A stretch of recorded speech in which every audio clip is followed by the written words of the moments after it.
ചങ്ങായിമാരെ നമസ്കാരം, എല്ലാവർക്കും സുഖമാണെന്ന് വിശ്വസിക്കുന്നു. ഇന്ന് ഡെഡ്ലി പിക്കപ്പ് എന്ന് പറയുന്ന ഒരു അഡൽട്ട് റേറ്റഡ് മൂവിയാണ് എനിക്ക് പരിചയപ്പെടുത്താനുള്ളത്. ഒരു നല്ല പടം എന്നൊന്നും ഞാൻ പറയുന്നില്ല, കണ്ടപ്പോൾ എനിക്ക് നിങ്ങളോട് പങ്കുവയ്ക്കണമെന്ന് തോന്നി. അപ്പോൾ നേരെ കഥയിലേക്ക് പോവാം. ഈ സിനിമയുടെ വൺ ലൈനർ സ്റ്റോറി എന്താണെന്ന് പറഞ്ഞു കഴിഞ്ഞാൽ, നമ്മുടെ ഹീറോയിൻ്റെ പേര് ബ്രീസി എന്നാണ്. അവൾ ഒരു സൈക്കോ കില്ലറാണ്. അവൾ എങ്ങനെയാണ് ആൾക്കാരെ കൊല്ലുക എന്നറിയോ? അതിനുവേണ്ടി അവൾ ഉപയോഗിക്കുന്ന വെപ്പൺ എന്താണെന്നറിയോ? അവളുടെ ശരീരം. വഴിയിൽ നിന്നിട്ട് ഓരോ ആൾക്കാരെ അവൾ ആകർഷിക്കും. അതിനുശേഷം അവരുടെ കൂടെ സെക്സ് ചെയ്തതിന് ശേഷം അവളുടെ കയ്യിലുള്ള ഒരു മോതിരം ഉപയോഗിച്ച് അവരുടെ കഴുത്തിൽ കുത്തിയിറക്കി അവരെ കൊല്ലും. അപ്പോൾ നമ്മുടെ ഈ സൈക്കോ നായിക പോലീസിൻ്റെ പിടിയിൽ അകപ്പെടുമോ ഇല്ലയോ എന്നുള്ളതാണ് കഥ. എന്നാലും നമുക്ക് കഥയങ്ങ് കേട്ട് കളയാം അല്ലേ? പിന്നെ ഒരു കാര്യം ഞാൻ ആദ്യം പറയാൻ മറന്നുപോയി. 18 വയസ്സായെങ്കിൽ മാത്രം കാണുക. പിന്നെ ഫാമിലി മെമ്പേഴ്സിൻ്റെ മുന്നിലൊക്കെ കുത്തിയിരുന്ന് കാണാൻ നിന്ന ചെരുപ്പൂരി അടി കിട്ടും കേട്ടോ. സിനിമയുടെ തുടക്കത്തിൽ ഒരുത്തൻ ഒരടിപൊളി പാട്ടൊക്കെ കേട്ട് കാറൊക്കെ ഓടിച്ച് ബീച്ചിൻ്റെ സൈഡിലൂടെ ഇങ്ങനെ വന്നുകൊണ്ടിരിക്കുകയാണ്. നല്ല കാറ്റൊക്കെ ആസ്വദിച്ചാണ് പുള്ളിക്കാരൻ്റെ വരവ്. ദോണ്ടേ മുന്നിലൊരു പെണ്ണ് നിൽക്കുന്നു, നല്ല ഫിഗർ, അടിപൊളി സാധനം എന്നൊക്കെ പറഞ്ഞിട്ട് അവനിങ്ങനെ നോക്കി നിൽക്കുക. പുള്ളിക്കാരൻ ലിഫ്റ്റ് ചോദിച്ചു, ബ്രേക്ക് ചവിട്ടി നിർത്തി പുള്ളിക്കാരനവിടെ. അവളെ കയറ്റുകയും ചെയ്തു. കാറിലേക്ക്. കാലാകാലങ്ങളായിട്ടുള്ള ഒരു പ്രതിഭാസമാണല്ലോ, ഏതെങ്കിലും പെണ്ണ് എന്തെങ്കിലും ഒരു സഹായം ചോദിച്ചാൽ ആണുങ്ങളങ്ങ് വെട്ടിപ്പായിട്ട് ചെയ്തു കൊടുക്കും. അതുകൊണ്ട് തന്നെയാണല്ലോ മെൻ വിൽ ബി മെൻ എന്ന പഴഞ്ചൊല്ല് ഉണ്ടായത്. ഇമ്പീരിയൽ ബ്ലൂക്കാരുണ്ടാക്കിയ പഴഞ്ചൊല്ലാണ് കേട്ടോ. അങ്ങനെ രണ്ടുപേരും സംസാരിച്ചുകൊണ്ട് യാത്ര തുടങ്ങുകയാണ്. അങ്ങനെ ബ്രീസി ഏതായാലും അവനെ കൊല്ലാൻ തീരുമാനിച്ചു. എന്നിട്ട് അവനോട് പറയും, നിൻ്റെ ശരീരം അടിപൊളിയാണ് കേട്ടോ, കാണാൻ ഭയങ്കര ഭംഗിയാണ് കേട്ടോ, ഞാൻ ഭയങ്കരമായിട്ട് ഫിദായിപ്പോയി, അതുകൊണ്ട് എൻ്റെ ശരീരം ഞാനിപ്പോൾ നിനക്ക് തരികയാണ് എന്ന് പറയുന്നു. അലുവ വെറുതെ കിട്ടിയാരെങ്കിലും വേണ്ടാന്ന് പറയോ? മത്തിക്കഷ്ണം കണ്ട പൂച്ചേനെ പോലെ പുള്ളിക്കാരൻ്റെ കണ്ണും തുറന്ന് വാക്കുകൊന്ന് ഇങ്ങനെ അവളെ തന്നെ നോക്കിക്കൊണ്ടിരിക്കുക. അങ്ങനെ അവൻ പതിയെ വണ്ടി ഒരു സൈഡിലേക്ക് നിർത്തിയിട്ടിട്ട് അവരുടെ കാര്യങ്ങളൊക്കെ അങ്ങോട്ട് വെട്ടിപ്പായിട്ട് ചെയ്യുന്നു. മെന്നിന്നാവുന്നു, നണ്ണമാവുന്നു എന്നുള്ള മലയാളം പാട്ട് ബാക്ക്ഗ്രൗണ്ടിൽ കേൾക്കുന്നുണ്ട്. ആർമാതൊക്കെ കഴിഞ്ഞ് അതിൻ്റെ ആ ഒരു ആലസ്യത്തിലിരിക്കുമ്പോഴത്തേക്ക് നമ്മുടെ ബ്രീസി അവൻ്റെ കഴുത്തിലേക്ക് മോതിരം കുത്തിയിറക്കി പുള്ളിയെ അങ്ങ് തട്ടുന്നു. അതിനുശേഷം അവൻ്റെ പേഴ്സും മോതിരവും പൈസയൊക്കെ അടിച്ചു മാറ്റിയിട്ട് അവളുടെ പാട്ടിന് പോകുന്നു. സലിംകുമാർ പറഞ്ഞ പോലെ അവൻ്റെ ആത്മാവ് ഇപ്പോൾ സ്വർഗത്തിൽ കിടന്ന് ആർമാദിക്കുകയായിരിക്കും അല്ലേ?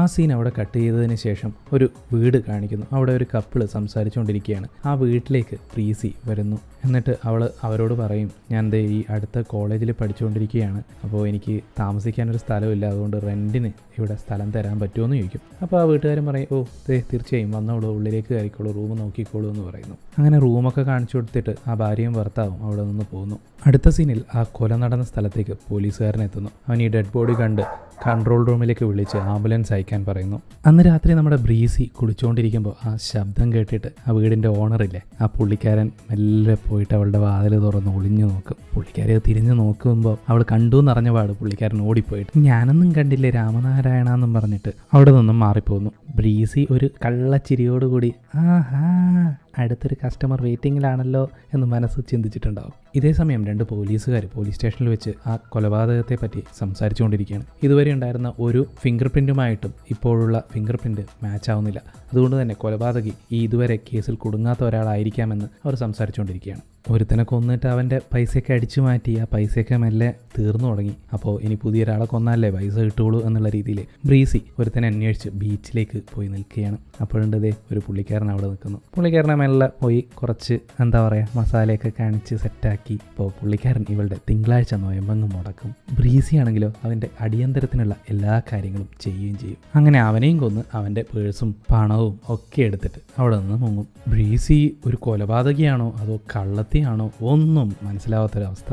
ശരിക്കും പറഞ്ഞു കഴിഞ്ഞാൽ പുള്ളിക്കാരി എന്താ ചെയ്യാന്ന് പറഞ്ഞു കഴിഞ്ഞാൽ ഒരാളെ ആകർഷിക്കാൻ വേണ്ടിയിട്ട് അവളുടെ ബോഡി യൂസ് ചെയ്യും. അതിനുശേഷം അവരുടെ സാധനങ്ങളൊക്കെ അടിച്ചു മാറ്റിയിട്ട് അവരെ അങ്ങ് കൊല്ലുകയും ചെയ്യും. തെളിവുകൾ അവശേഷിക്കാതിരിക്കാനായിരിക്കാം ഒരുപക്ഷെ അങ്ങനെ ചെയ്യുന്നത്. അടുത്ത സീനിൽ നമ്മുടെ പോലീസുകാരൻ ഈ കൊലപാതകത്തെ പറ്റി ഓരോരോ വീട്ടിലായിട്ട് അതിനടുത്തുള്ള ഓരോ വീട്ടിലായിട്ട് അന്വേഷിക്കുന്നതായിട്ട് കാണിക്കുന്നു. അതിനിടയിൽ ബ്രീസി താമസിക്കുന്ന ആ വീട്ടിലും എത്തും. എന്നിട്ട് അവരോട് കാര്യങ്ങൾ ചോദിക്കും. അതായത് ഇവിടെ ഈ അടുത്തായിട്ട് ആരെങ്കിലും താമസിക്കാൻ വന്നിട്ടുണ്ടോ, അല്ലെങ്കിൽ സംശയാസ്പദമായി ആരെങ്കിലും കണ്ടോ, ആ രീതിയിലുള്ള ചോദ്യങ്ങൾ ചോദിക്കും. അപ്പോൾ ആ ഓണർ പറയും, ഇവിടെ ഒരു പെൺകുട്ടി താമസിക്കാൻ വന്നിട്ടുണ്ട്, ഇവിടെ പഠിക്കുന്നതാണെന്നാണ് പറഞ്ഞത്. അതിനിടയിൽ ബ്രീസിയും അങ്ങോട്ടേക്ക് വരും. ആ പോലീസുകാരൻ ബ്രീസിയെ ചോദ്യം ചെയ്യാൻ തുടങ്ങും. പക്ഷേ അവൾ കൃത്യമായിട്ടൊന്നും ആൻസർ പറയുന്നുണ്ടായിരുന്നില്ല.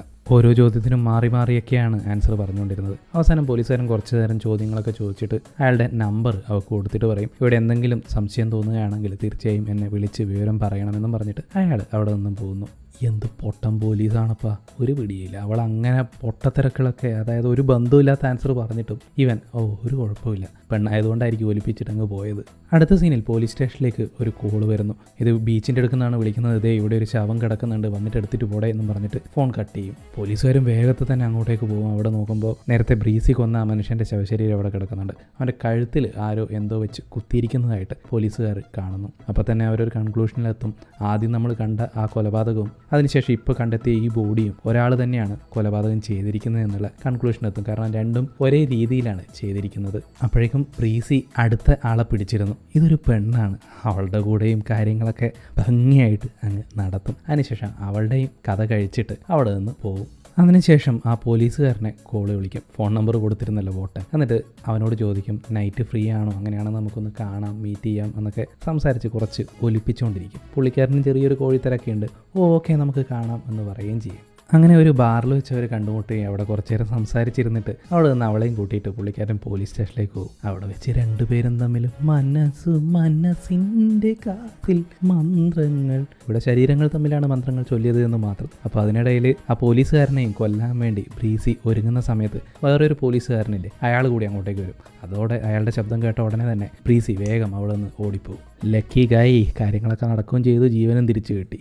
അങ്ങനെ കുറച്ച് നാളത്തെ അന്വേഷണങ്ങൾക്ക് ശേഷം പോലീസ് യഥാർത്ഥ കുറ്റവാളി ആരാണെന്ന് കണ്ടെത്തും. ബ്രീസി എന്ന പേരിൽ ഇത്രയും കൊലപാതകങ്ങൾ ചെയ്തത് ബ്രെൻഡ ജോൺസൺ എന്ന് പറയുന്ന ഒരു പെണ്ണാണ്. ഇതിനു മുമ്പ് അവൾ കളവുകൾ നടത്തുന്നതിനിടയിൽ പിടിക്കപ്പെട്ടതാണ്. ഇപ്പോൾ അവൾ കൊലപാതകങ്ങളിലേക്ക് തിരിഞ്ഞിരിക്കുകയാണ് എന്നുള്ള കാര്യം അവർ കണ്ടെത്തും. അതേസമയം അവൾ താമസിക്കുന്ന വാടക വീടിൻ്റെ ഓണറുടെ ഭാര്യയിലെ പുള്ളിക്കാരി ബ്രീസിയുടെ ബാഗ് പരിശോധിക്കുന്നതിനിടയിൽ ആ മരണപ്പെട്ടിരിക്കുന്ന ആളുടെ മോതിരവും ബാംഗിൾസും അങ്ങനെയുള്ള സാധനങ്ങളൊക്കെ അവൾക്ക് കിട്ടും. ഉടനെ തന്നെ അവൾ പോലീസുകാരെ വിളിച്ച് വിവരം പറയും. പക്ഷേ ഈ സമയം നമ്മുടെ ബ്രീസി എന്താ ചെയ്യുന്നതെന്ന് അറിയാം. ഇതൊന്നും അറിയാതെ പുള്ളിക്കാരി ഒരു ബാറിൽ പോയിട്ട് അവിടെയുള്ള ഒരുത്തനെ നന്നായിട്ട് സെറ്റാക്കി വെച്ചിരിക്കുകയാണ്. അവനുമായിട്ട് കാര്യങ്ങൾ ചെയ്തുകൊണ്ടിരിക്കുന്നതിൻ്റെ ഇടയിൽ പോലീസുകാരവിടെ എത്തുന്നു. ഇവനെ കൊല്ലാൻ നോക്കുന്ന ആ മൊമെൻറ്റിൽ പോലീസുകാരൻ അവളെ വെടിവെച്ച് കൊല്ലുന്നു.